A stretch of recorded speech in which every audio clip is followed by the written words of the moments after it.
यह आखिरी अशरा है। मजलूम फिलिस्तीनियों के लिए भी हम दुआ करते हैं, मौला उन पर आए हुए उस जमाने को जल्द से जल्द खत्म फरमा दे। पूरी दुनिया रमजान मना रही है, पूरी दुनिया ईद की तैयारियों में बाजारों में दौड़ी दौड़ी घूम रही होगी, लेकिन वहां पर जनाजे निकल रहे हैं। सुबह एक जनाजा, शाम में एक जनाजा, बल्कि एक ही रास्ते पर 80-80 जनाजे जा रहे होते। मैं कभी सोचता हूँ उनके घरों पर ईद कैसे आती है, उनके घरों पर इफ्तार और सहरी कैसे आती है, रमजान कैसे। लेकिन इन सब हालात के बावजूद जो खबरें आती हैं कि ना वो अजान में कम हुए हैं ना नमाज में, वह दुखती हुई आवाज में दर्द के साथ अजानों के साथ भी अपने ईमान को कायम रखे हुए हैं। एक बड़ी आजमाइश है। मैं इसलिए जज्बात में बोलता हूं कि दर्द होता है, तकलीफ होती है। मेरे आका सल्लल्लाहु अलैहि वसल्लम ने फरमाया, मैं फिर से अपने लहजे में कहता हूं, कुछ कुत्तों को इन बातों पर यह तकलीफ अगर होती हो कि कहीं और तकलीफ हो रही है तो आपको बोलने की क्या जरूरत, तुम्हें पता ही नहीं ईमान किसे कहते हैं। मेरे आका ने फरमाया, मसलुल मुमिनी का मसली जसदिन इज़ा इश्तका अदुन तुदआ लहु साइरुल जसदि बिस्सहरी वल उम्मा। हुजूर फरमाते हैं, पूरे मोमिनों की मिसाल एक जिस्म की तरह है। एक अज़ू को तकलीफ हो तो पूरे जिस्म में बुखार आता है, एक अज़ू को तकलीफ हो तो पूरे जिस्म में बुखार आता है। इसी को ईमान कहते हैं। फिर वो ईमानी क्या है जो दूसरों की तकलीफ का एहसास नहीं करता हो। एहसास के साथ अपनी जिंदगियां बदलनी है। या आखिरी अशरे में गिड़गिड़ाओ और अपने रब से मांगो कि मौला हमें भी बदल दे और उनके हालात भी बदल दे। वो दौर मौला जल्द से जल्द अता फरमा जिस दौर में हर जगह हम खुली सांसों के साथ ये कह सके लब्बैक या रसूल अल्लाह। जो हालात आज पेश है, लोग इससे घबराए हुए हैं, नर्वस कि कैसा कैसा दौर आ रहा है। इतने मारे जा रहे, इतने काटे जा रहे, हर जगह एक एक चीज पर। मियाँ अभी तो तुम मस्जिदों, खानकाहों और नबी पाक सल्लल्लाहु अलैहि वसल्लम की ज़ात, अल्लाह की ज़ात पर तनाज़ात कायम करने वाले लोगों को देखा है। वो दौर भी आएगा तुम्हारे कलमे तैयबा पर, तुम्हारी जुबान पर लोगों को एतराज होगा, सवाल होगा। आ भी गया तुम्हारी अजानों पर सवाल, तुम्हारी नमाजों पर। आज ये सारी चीजें जो है आजमाइश से तुम गुजर रहे हो। ये वो शर का जमाना है जिसमें तुम्हें सब्र रखना है। और सब्र दोनों किस्म का, मुसीबतों पर भी सब्र करो और मासी पर, गुनाहों पर भी सब्र करो। दोनों चीजें नौजवान तबके की जिम्मेदारी बढ़ जाती है। मेरे अजीज बच्चों, मैं आपसे कहना चाहता हूँ, ये रमजान का आखिरी अशर, आप अल्लाह की जिक्र की मजलिस में आए। खुदा रहा रसूल पाक का वास्ता देता हूं, तुम्हारे दो छोटे कंधों पर बहुत बड़ी जिम्मेदारी आई जो अगलों पे नहीं थी, आज तुम पर है। तुम्हारी पूरी जनरेशन जो बाद आने वाली है वो तुम्हारे हर नक्ल हरकत को देखेगी और उसको कॉपी करने वाली है। तुम बुज़दिल रहोगे तो नस्लें बुज़दिल होगी, तुम गुनहगार अय्याश रहोगे तो तुम्हारी नस्लें इसी तरह से पैरोकार बन जाएंगी। तुम्हारे इन कंधों पर बहुत बड़ी जिम्मेदारी है। क्या मेरे मुस्तफ़ा करीम सल्लल्लाहु अलैहि वसल्लम से इतनी मोहब्बत भी नहीं है तुम्हें कि अपने ऐशो इशरत को ठोकर मारे हम? दुनिया जो चाहती है वैसे ना बन करके आमिना का लाल जैसा चाहे वैसे बन जाए। क्या इतनी चीज कुर्बानी हम नहीं दे सकते इस दौर में, जहां लोग तुम्हारे रब पर सवाल करें, कुरान पाक को जला दिया जाए, तुम्हारे बुजुर्गों की कब्रें उखाड़ने की बात हो? अब बचा क्या तुम्हारे हो रही? क्या ये दौर तुम्हारे ताश के पत्तों पर बैठने का दौर है? क्या ये दौर तुम्हारे शराब पीने का और जुआ खेलने का दौर है? क्या ये दौर तुम्हारा पूरा 24 घंटे इंटरनेट पर गेम खेलने का वक्त है?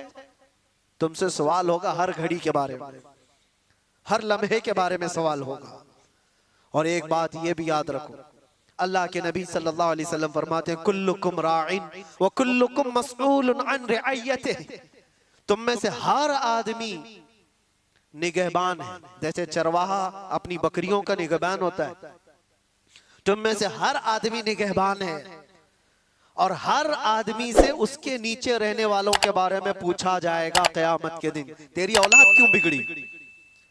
तेरी औलाद गलत रास्ता क्यों इख्तियार की? तेरे अंडर में थी, तुम्हारी बहनें, तुम्हारी बीवियां, तुम्हारी बच्चियां, ये तुम्हारे मातहत हैं, तुम इनके मसूल हो, इनके जिम्मेदार हो।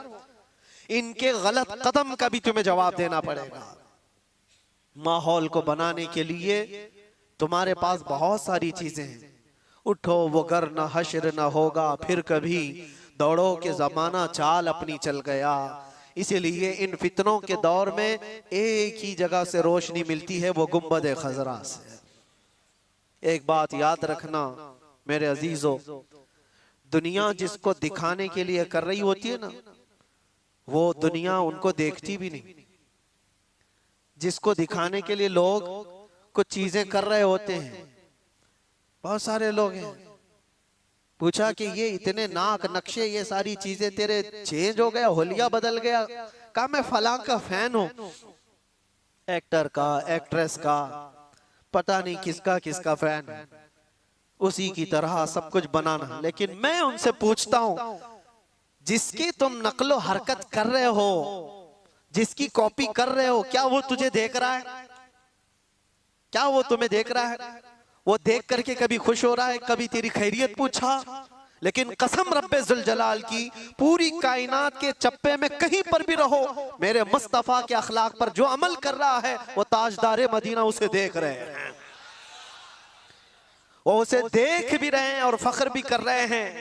और ये भी फरमाया बुजुर्गों ने, हुजूर की सुन्नतों पर चलने वाला, दुनिया के ताने बर्दाश्त करने वाला, लोगों की गालियां सुन सुन करके जीने वाला, लोग उसको दकियानूसी कहते हैं, फंडामेंटलिस्ट कहते हैं, पुराने ख्यालात का कहते हैं, सब तरह की चीजें बर्दाश्त करता रहा, लेकिन अपने होलियों को चेंज नहीं किया, अपनी तालीमात को नहीं चेंज किया, कुछ नहीं बदला।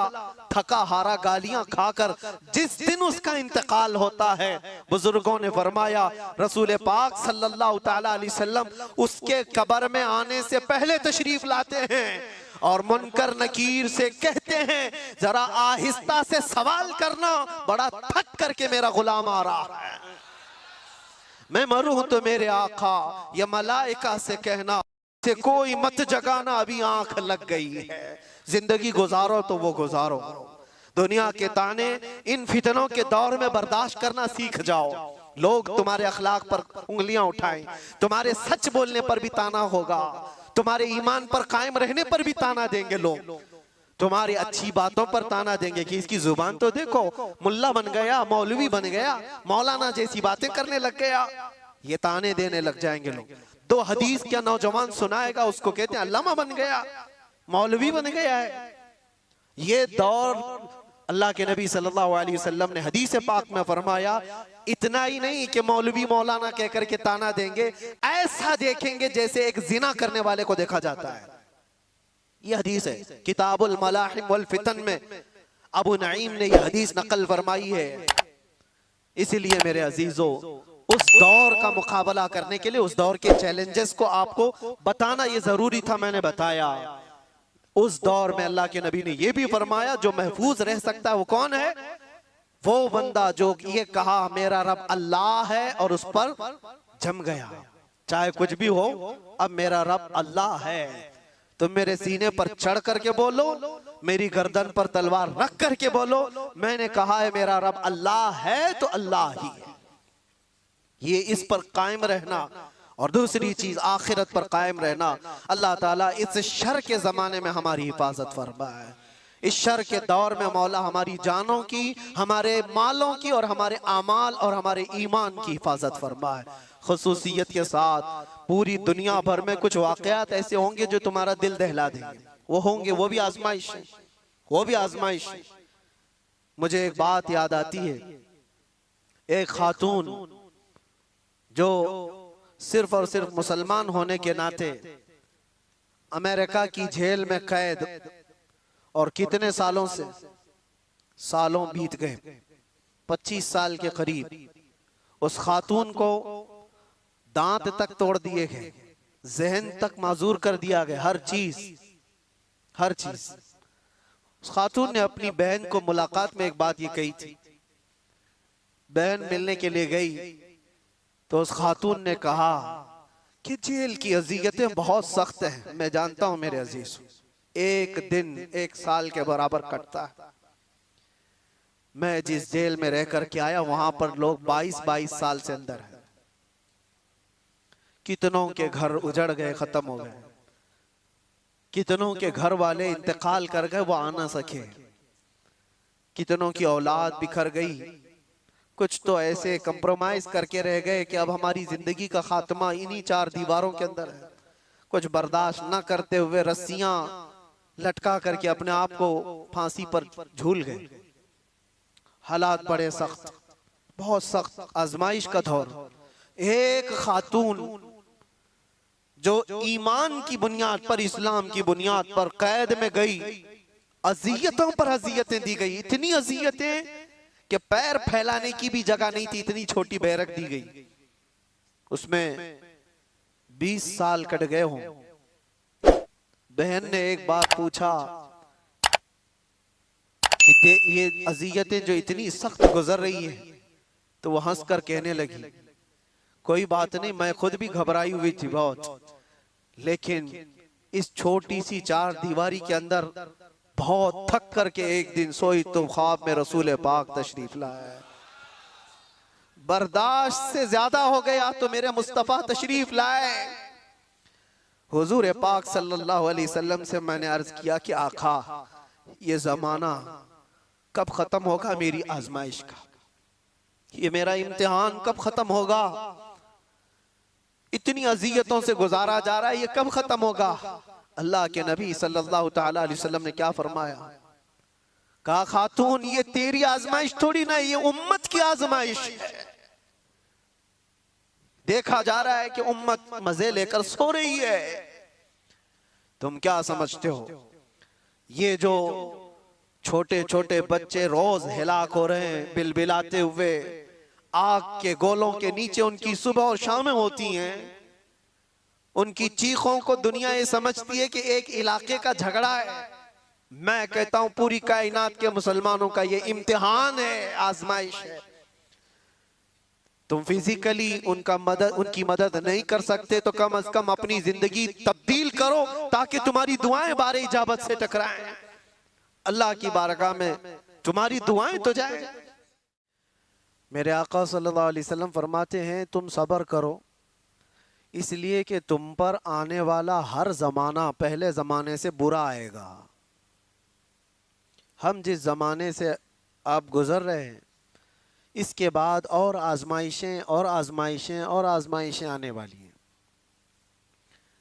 और एक हदीस पाक में अल्लाह के रसूल सल्लल्लाहु अलैहि वसल्लम फरमाते हैं कि मोमिन एक फितने का मुकाबला कर रहा होगा और उससे निकल जाएगा, उस फितने को देखकर इतना घबराएगा और ये सोचेगा कि इसमें तो मेरी मौत हो जाएगी।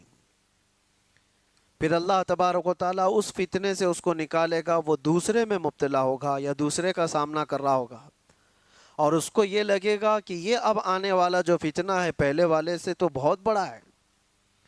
इसी तरह से हर आने वाले ज़माने का फितना पिछले ज़माने से बढ़ कर के ही आएगा। आजमाइश, फितना जो है ये लफ्ज़ कुरान पाक में भी आया है और फितना का लफ्ज़ जो है आजमाइश और इम्तिहान को कहा जाता है मोमिन के लिए। कुरान पाक में अल्लाह ताला फरमाता है, यौमा हुम अलन नारी युफ्तनून। कुरान पाक में अल्लाह फरमाता है, इन्नमा अमवालुकुम व औलादुकुम फितना। तुम्हारा माल, तुम्हारी औलाद फितना, फितना का मतलब आजमाइश है, तुम्हारा इम्तिहान है।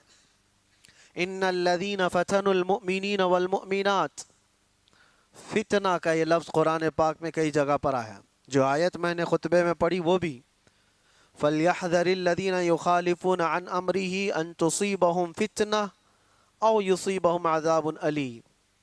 अल्लाह फरमाता है लोगों को चाहिए कि मेरे नबी के हुक्म की मुखालिफत करने से बचें, वरना वो फितनों में मुब्तला होंगे या दर्दनाक अजाब में गिरफ्तार होंगे। ये अल्लाह ताला की तरफ से पहले से तंबीह की गई है। हुजूर की मुखालिफत करोगे, नबी पाक सल्लल्लाहु ताला अलैहि वसल्लम की तालीमात को छोड़ोगे तो फितनों में मुब्तला होगे, बहुत सारी आजमाइशें आएंगी। आज जो हम फी ज़माना पूरी आजमाइशों में घिरे हुए हैं, क्या अपने गिरेबान में झांक कर देखें कि हुजूर पाक सल्लल्लाहु अलैहि वसल्लम की तालीमात के मुखालिफ नहीं चल रही पूरी उम्मत।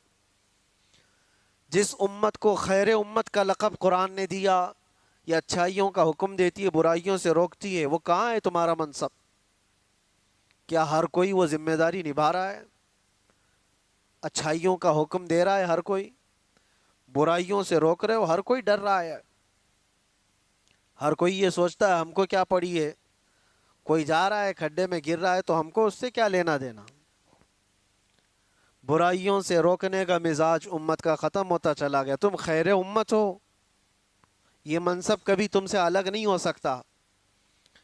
और इल्म इस्लाम लाया है, और आज इस्लाम के पैरोकार मुसलमान इल्म से दूर है। अखलाक इस्लाम ने दिया है पूरी दुनिया को, अखलाक इस्लाम ने दिया है। माँ और बहनों के दरमियान तमीज इस्लाम ने दिया, औरतों के हुकूक इस्लाम ने अता की। लेकिन ये सब बातें मैं इसलिए अर्ज कर रहा हूँ कि क्या मुसलमानों में अब भी वो इस्लाम है, या रसूल पाक सल्लल्लाहु तआला अलैहि वसल्लम की तालीमात को इतना पीछे डाल दिया। कभी कभार मैं सोचता हूँ मेरे अजीजों, अपने दिल पर हाथ रख करके बताओ, जिस रसूल पाक से तुम जान से ज्यादा मोहब्बत करने की बात करते हो, उस रसूल की कितनी हदीसें तुम्हें याद है? दूसरों के डायलॉग्स तो याद हो जाते, गाने जुबान पर यूं ही आ जाते हैं। वो इसलिए नहीं कि तुम गाने रट्टा मार के याद करते हो, सुन सुन के ही याद होते हैं, चलते फिरते लग जाते हैं, याद होते हैं। किसी के डायलॉग्स बहुत ज्यादा इधर उधर वायरल होते हैं, वो याद हो जाते हैं। लेकिन मैं ये पूछना चाहता हूँ कि ये सुन सुन करके जब दुनियावी नगमे याद हो जाते हैं, तो अपनी आदत ऐसी क्यों नहीं डाली कि मेरे नबी के नगमे भी सुन सुन के याद हो जाए, हुजूर की बातें याद हो जाए। बात यही है कुल मिलाकर कि हम जिस आजमाइश के शिकार हो रहे हैं आज या होंगे, इन सब का असल सबब कुरान ने कहा है रसूल पाक सल्लल्लाहु तआला अलैहि वसल्लम के हुक्म की खिलाफ वर्जी। देखो, हुजूर के हुक्म की खिलाफ वर्जी दो तरह का करता है आदमी। एक जानबूझ के करने वाला, वो काफिर है, वो कहता है कि मैं मानता ही नहीं, नाऊज़ु बिल्लाह, वो काफिर है। लेकिन एक अनजाने में करता है, वो हुजूर से मोहब्बत तो करता है, लेकिन नफ्स कभी गालिब है, शैतान कभी गालिब है, सुस्ती कभी गालिब है, जिसकी वजह से इन अहकाम को अमल नहीं कर पाता। लेकिन नुकसान वो भी उठाएगा, वो भी उठाएगा। पहला वाला तो जहन्नम, जिसने जानबूझ करके इनकार किया हुजूर की हुजूर के फरामीन को, वो तो जहन्नम में जाएगा।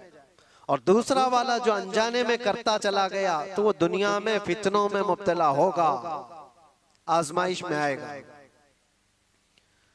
अल्लाह के नबी सल्लल्लाहु तआला अलैहि वसल्लम ने यह भी इरशाद फरमाया, एक जमाना तुम पर आएगा। एक सहाबी हजरत हुज़ैफा रदियल्लाहु ताला वो फरमाते हैं कि सब लोग हुजूर सल्लल्लाहु अलैहि वसल्लम से अच्छाई के बारे में ज्यादा सवाल करते थे, और मैं बुराइयों के बारे में ज्यादा सवाल करता था। वो कहते हैं खुद उसकी वजह यह है, इसलिए पूछता था कि कहीं उस बुराई में मैं मुब्तला ना हो जाऊं, कहीं उस बुराई से मेरा सामना ना हो जाए। तो हज़रत हुज़ैफा रदियल्लाहु ताला अन्हु ने हुजूर सल्लल्लाहु अलैहि वसल्लम से पूछा, या रसूल अल्लाह सल्लल्लाहु अलैहि वसल्लम, हम ज़माने जाहिलियत में थे, कुफ्र में थे, शिरक में थे, इस्लाम आया, खैर आया, अल्लाह ताला ने हमें एक शर से निकालकर खैर में लाया, तो क्या इस इस्लाम के खैर के बाद फिर कोई और शर आने वाला है? इसके बाद और कोई बुराई आएगी? हुजूर ने फरमाया, हाँ आएगी। जिस इस्लाम में तुम हो, इस खैर के बाद फिर शर आएगा। उस साहबी ने फरमाया, क्या वो शर जो आएगा, वो बुराई जो आएगी, उसके बाद फिर कोई खैर नहीं आएगा? हुजूर ने फरमाया, आएगा। इसका मतलब ये है, ज़माने जाहिली, ये पूरी हदीस सुन लीजिए, हजरत हुज़ैफा रज़ियल्लाहु ताला अन्हु की ये हदीस सही हदीस है पाक। पहले उन्होंने पूछा, हम ज़माने जाहिलियत में थे, कुफ्र और शिर्क में थे, इस्लाम में आए तो एक बुराई से निकलकर खैर की तरफ आया।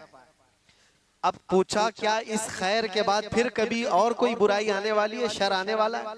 हुजूर ने फरमाया हाँ आने वाला है। उस शर के बारे में क्या क्या हुजूर ने फरमाया वो भी बताता हूं।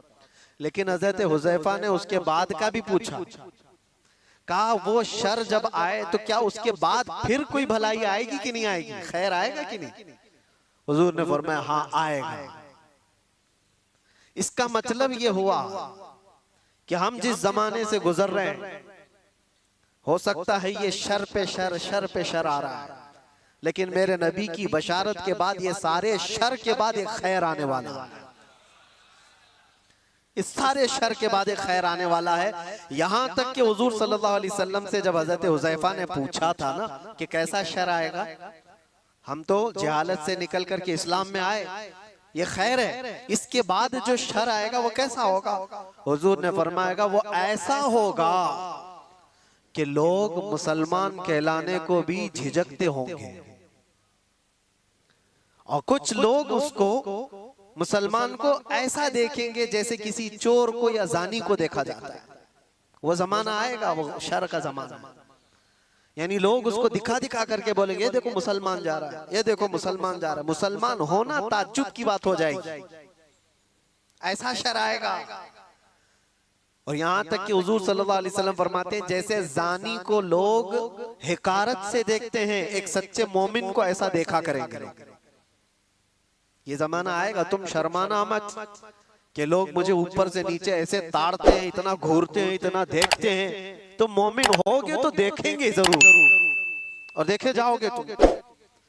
उनके देखने पर मैं अपना अमामा क्यों उतारूं, उनके देखने पर मैं अपनी दाढ़ी क्यों निकालूं, बल्कि वो घूर घूर के हमें बता रहे हैं कि हम मोमिन हैं। वो शर का जमाना आएगा कि लोग ताज्जुब से देखा करेंगे मोमिन को, ताज्जुब से देखेंगे और ताना भी मारेंगे कि ये देखो बड़ा मोमिन बनता है, ये बड़ा मुसलमान लगता है। अभी वो जमाना इतना ज्यादा आम तो नहीं है, लेकिन नमाजियों को तो ताना देते हैं, टोपी वालों को, दाढ़ी वालों को, अमामे वालों को तो ताना देते ही हैं। हुजूर की सुन्नत पर जो आता है उसको नहीं लोग मजाक में लेने लग जाते हैं। याद रखना, कुफ्फार और मुशरिकीन जो मजाक कर रहे हैं वो तो जहन्नम में जाएंगे, लेकिन कोई मुसलमान अगर हुजूर की सुन्नतों का मजाक करेगा तो दायरा इस्लाम से खारिज हो गया, उसने कुफ्र किया है। हुजूर पाक सल्लल्लाहु तआला अलैहि वसल्लम की सुन्नत को हल्का जानना कुफ्र है। अब सुनो, इतना ही नहीं, उस शर के बारे में हजरत हुज़ैफा ने जो पूछा था, ये खैर के बाद जो शर आएगा, बुराई आएगी, वो क्या क्या होगी? हुजूर ने फरमाया ऐसा होगा कि हथेली पर अंगारा लेकर खड़ा होना आसान होगा, मुसलमान बन करके रहना और मुश्किल। मफहूम हदीस बता रहा, ईमान पर कायम रहना इतना मुश्किल हो जाएगा, हथेली पे जैसे अंगारा लेकर खड़ा होना मुश्किल है। ऐसा ही है आज। अमानत के साथ बरकरार रहना, नजरों की हिफाजत के साथ कायम रह जाना, हुजूर की सच्ची मोहब्बत, अकीदत और उनकी उल्फत के साथ इस जमाने में जी लेना, अपने हथेली पे अंगारा रखने से कम नहीं है। ये कम नहीं है मेरे अजीजों, बड़ी आजमाइशें होती हैं। लोग नारे लगा करके समझते हैं कि आसान है। हाँ, शायर ने ये कहा था, ये शहादत गहे उल्फत में है कदम रखना। लोग आसान समझते हैं मुसलमान होना, कदम कदम पर शहादतें, कुर्बानियां हैं। अब सुनो एक और हदीस, यहां तक तुम परेशान हो चुके होंगे, इतने परेशान हो चुके होंगे कि कभी कब्रिस्तान की तरफ से गुजर रहे होंगे तो हुजूर फरमाते तुम कब्रों वालों को देख करके ये तमन्ना करोगे काश उसकी जगह मैं होता तो अच्छा होता, क्योंकि वो फितनों से बचकर चला गया, हमसे पहले चला गया, अब महफूज सोया है, और हम रोजाना एक नए फितने का मुकाबला कर रहे हैं। ये कैफियत आएगी ईमान वालों पर। और इतना ही नहीं, और आगे अल्लाह के नबी सल्लल्लाहु तआला अलैहि वसल्लम फरमाते हैं मोमिनों पर जो शर का जमाना आएगा वो ऐसा होगा, ऐसा होगा कि पूरी दुनिया में कुरान के सिर्फ लफ्ज बाकी रह जाएंगे, कुरान नहीं रहेगा, लफ्ज बाकी रह जाएंगे। और मुसलमानों में नमाजों से दूरी, ये सारी चीजें आ जाएंगी, कुरान तक इनके बीच में नहीं रहेगा, कुरान के लफ्ज रह जाएंगे। का मतलब यही है कि कुरान तो मौजूद है लेकिन कितनों के पास है। पास में होने का मतलब ये नहीं है कि पुट्ठे वाला, पेपर वाला कुरान, वो तो गले में भी लटका करके घूमो, उससे क्या होना है। जब कुरान ना पढ़ना आता है, ना समझ आती है और ना अमल करना आता है, तो क्या ये आज हालत नहीं है। कुरान कितने के पास, कितने लोगों के पास। मुझे अजीब वो मज़हका लगता है, लोग कव्वालियों में तो झूमते हैं और कुरान की तिलावत होती है तो इन्हें कुछ नहीं असर होता। उनको तो लगता है कब खत्म हो रही है, किरात कितनी लंबी कर रहे हैं मौलाना साहब, नमाज में लंबी किरात हो रही है। कुरान अल्लाह का कलाम है, तुम्हें समझ में आ रहा होता तो तुमको पता ही नहीं चलता कि रकात कब हो रही है। इक्का दुक्का जिसको कुरान होता होगा। तो अल्लाह के नबी सल्लल्लाहु अलैहि वसल्लम ने फरमाया एक जमाना इन पर आएगा कि इनके पास कुरान ही नहीं होगा।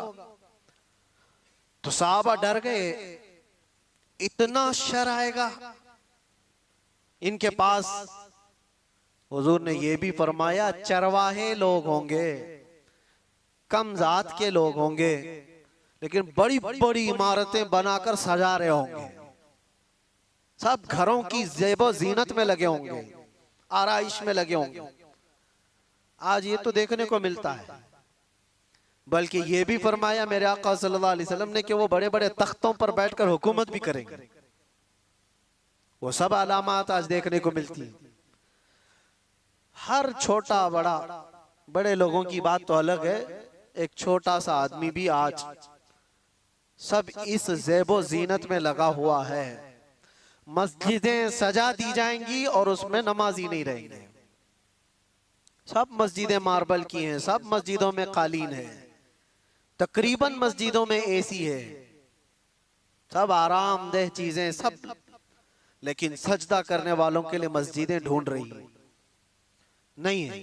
ये वो जमाना आएगा, नबी पाक ने जब ये फरमाया तो सहाबा इकराम रिदवानुल्लाहि ताला अलैहिम मजमाइन जो सवाल कर रहे थे। अब जाहिर सी बात है, अब मैंने इतनी अलामतें जो बताई, डर और खौफ लग रहा है कि नहीं लग रहा है? डर और खौफ है कि नहीं? क्या ऐसा जमाना आएगा कि लोग हमको मोमिन होने पर ताना देंगे? और इतना ही नहीं, हुजूर ने यह भी फरमाया कत्ले आम बढ़ जाएगा, हरज बढ़ेगा। लालच की बुनियाद पर 100 लोग होंगे तो 99 कत्ल हो जाएंगे, एक बच जाएगा। इतने ज्यादा कत्ले आम, मौतें ज्यादा होने लग जाएंगी। अब ये सब था जो शर का जमाना है। तो हजरत हुज़ैफा ने फरमाया या रसूल अल्लाह सल्लल्लाहु अलैहि वसल्लम, उस शर के बाद कोई खैर आएगा कि नहीं आएगा? हुजूर ने फरमाया हाँ आएगा। जब पूरी दुनिया में इस तरह का जुल्म आम हो जाएगा, अल्लाह इमाम मेहदी को पैदा फरमाएगा। ये खैर का जमाना होगा, ये खैर का जमाना होगा। हुजूर अकरम सल्लल्लाहु अलैहि वसल्लम फरमाते हैं फिर मेहदी को अल्लाह पैदा फरमाएगा और मेहदी पूरी उम्मत को जमा करेगा और पूरी दुनिया में सिर्फ एक कलमा गूंजेगा, ला इलाहा इल्लल्लाह मुहम्मदुर रसूलुल्लाह सल्लल्लाहु अलैहि वसल्लम। ये हदीस पाक मैंने पूरी सुनाई जो हजरत हुज़ैफा रज़ी अल्लाह तआला अन्हु से मरवी है। उस शर के बाद एक खैर आने वाला है, लेकिन उस खैर के आने तक हमें इंतजार तो है। यहां तक के लोग भूल चुके होंगे दीन को। नबी पाक सल्लल्लाहु तआला अलैहि वसल्लम ने इमाम मेहदी के ज़हूर से पहले जो चीजें हैं उसके लिए इरशाद फरमाया कि लोग दीन पूरा भूल चुके होंगे, कुरान इनके बीच में नहीं होगा, तब इमाम मेहदी आएंगे। दुआ तो हम ये करते ही हैं कि अल्लाह ताला इमाम मेहदी का जमाना अता फरमाए। हर एक की ख्वाहिश है जो इमाम मेहदी का ज़हूर और तज़किरा सुनता है, वो एक परचम तले पूरी दुनिया जमा होगी, वो दौर कैसा होगा। उस चीज के लिए तमन्ना तो सब करते हैं, लेकिन दुआ ये भी करो उस दौर के पहुंचने तक। ये जो शर का जमाना, ये जो फितनों का जमाना है, अल्लाह इसमें सब्र और इस्तिकामत अता फरमाए। जो इसमें से बचकर निकला वो ईमान वाला है। अजीजा ने गिरामी वक़ार, आज के हालात में और हुजूर अकरम सल्लल्लाहु अलैहि वसल्लम ने यह भी फरमाया, ला तक़ूमुस्साअतु हत्ता यख़रुज 30 दज्जालून 30 कज़्ज़ाबन, यानी हुजूर फरमाते 30 के करीब दज्जाल आएंगे। वो जो काना दज्जाल है वो बाद में आने वाला है। वो हदीस वहीं तक खत्म नहीं हुई। हजरत हुज़ैफा की जो हदीस है, फिर से शुरू से मैं आपको बताऊं। उन्होंने कहा हम कुफ्र में थे, जिहालत में थे, अल्लाह ताला ने इनाम फरमाया और हम खैर में आए, इस्लाम में आए। तो या रसूल अल्लाह, इस खैर के बाद कोई शर है? हुजूर ने फरमाया हाँ, उस शर आएगा। मैंने बताया शर। फिर इमाम में हजरत हुज़ैफा ने पूछा उस शर के बाद फिर खैर आएगा? हुजूर ने फरमाया हाँ आएगा। इमाम मेहदी को अल्लाह ताला मबूस फरमाएगा, पैदा फरमाएगा। फिर हजरत हुज़ैफा ने फरमाया वो खैर के जमाने के बाद फिर शर आएगा? हुजूर ने फरमाया हाँ, इतना शर आएगा कि कयामत आएगी और तुम रब से मुलाकात करोगे। ये आखिरी दौर है। यानी ये नहीं है कि इमाम मेहदी के दौर के बाद फिर सब कुछ सही हो जाएगा। वो जमाना लिमिटेड टाइम का है। उसके बाद फिर शर आएगा और ऐसा शर आएगा कि पूरी रोए जमीन पर कोई कलमा पढ़ने वाला ही नहीं रहेगा। कयामत ईमान वालों पर नहीं आएगी, इतनी बात याद रखो। पूरी रोए जमीन पर एक भी ईमान वाला होगा तब तक कयामत नहीं आएगी। कयामत सिर्फ और सिर्फ कुफ्फार और मुशरिकीन पर आएगी। कयामत वो सबसे बड़ी आजमाइश। बहरहाल जिन आजमाइशों से हम आज गुजर रहे हैं, इसमें अल्लाह के नबी सल्लल्लाहु अलैहि वसल्लम ने फरमाया इस्बिरू, सब्र करो, सब्र करो। सब्र दो किस्म का है, सब्र अलल मसाइब, सब्र अलल माआसी। मुसीबतों पर भी सब्र करना है, ये आसान है। जो बड़ा सब्र है ना, वो दूसरी किस्म का है। हुजूर पाक सल्लल्लाहु अलैहि वसल्लम ने फरमाया सब्र करो। सब्र, मशक्कत आई, मुसीबत आई, कोई इस तरह से घिर गया परेशानियों में कि निकलना मुश्किल है, ये सब इसको कहते हैं सब्र अलल मसाइब। मुसीबतों पर सब्र करना ये छोटा है। और बड़ा सब्र क्या है? ख्वाहिशाते नफसानिया और गुनाहों पर सब्र करना, ये बड़ा सब्र है। ये बड़ी आजमाइश है। दुनिया तुम्हारे सामने सब ओपन करके लाएगी, हर चीज खोल कर लाएगी। एक हदीस पाक ये भी, अल्लाह के नबी सल्लल्लाहु अलैहि वसल्लम फरमाते हैं फितने ऐसे जाहिर होंगे तुम पर, ऐसे जाहिर होंगे कि शाम में मोमिन होंगे, सुबह काफिर हो जाएंगे। सुबह मोमिन होंगे, शाम में काफिर हो जाएंगे। युस्बिहु मुमिनन व युमसी काफिरन, अल्लाह के रसूल सल्लल्लाहु अलैहि वसल्लम फरमाते हैं। और फितनों का ज़ुहूर ऐसा होगा, इतनी आजमाइशें कि हुजूर पाक सल्लल्लाहु अलैहि वसल्लम ये फरमाते हैं एक फितना दूसरे फितने को अच्छा करके दिखाएगा। ये अच्छी चीज है, यूज करने वाली चीज है। ये बहुत सारे लोग उन फितनों को बेहतर समझ करके उसमें मुलव्विस हो जाएंगे। ये सब क़यामत की निशानियों में, आखिरी जमाने में होने वाले हवादिस। और रसूल पाक सल्लल्लाहु तआला अलैहि वसल्लम ये भी इरशाद फरमाते हैं कि मैं यहीं से देख रहा हूं जैसे तस्बीह के दाने टूट कर बिखर जाते हैं। तस्बीह अगर टूट जाए तो इसके दाने जिस तरह बिखर जाते हैं, तुम पर फितने इस तरह से होंगे, एक दाना पकड़ने जाओगे दूसरा निकल जाएगा, दूसरा पकड़ने जाओगे तीसरा निकल जाएगा। तुम इन फितनों से बचने के लिए एक का हल तलाश करते होंगे, दूसरा खड़ा हो जाएगा, दूसरा तलाश होंगे, तीसरा खड़ा हो जाएगा। हमें जीना तो अब इन्हीं के बीच में है, ईमान के साथ जीना है। अब उन तमाम बातों के बाद हजरत हुज़ैफा रदी अल्लाह तआला अन्हु ने ये सवाल पूछा, या रसूल अल्लाह सल्लल्लाहु अलैहि वसल्लम, शर के बाद खैर आया, खैर के बाद शर, शर के बाद खैर, फिर खैर के बाद शर। लेकिन जब जब शर का जमाना आए, आप हमें क्या वसीयत फरमाते हैं? जब जब शर का जमाना आए, आप हमें क्या वसीयत फरमाते हैं? हुजूर पाक सल्लल्लाहु तआला अलैहि वसल्लम इरशाद फरमाते हैं, जो बंदा ये कहा, जो कुरान की आयत में इन्नल्लज़ीना क़ालू रब्बुनल्लाह, जिन्होंने ये कहा हमारा रब, कहते हो कि नहीं कहते हमारा रब? हुजूर फरमाते हैं फिर उस पर जम गया, फिर उस पर जम गया। इसके बहुत लवाजिमात हैं, ये बोलना आसान है। हमने ये कहा हमारा रब अल्लाह है, अल्लाह सबसे बड़ा है, अल्लाह सबसे बड़ी ताकत और मालिक है, ये कहा और उस पर जम गया। इसका मतलब है अपने हर शय में ये मानता है कि जो कुछ भी होगा वो अल्लाह की मर्जी से होगा, इस पर जमा रह गया।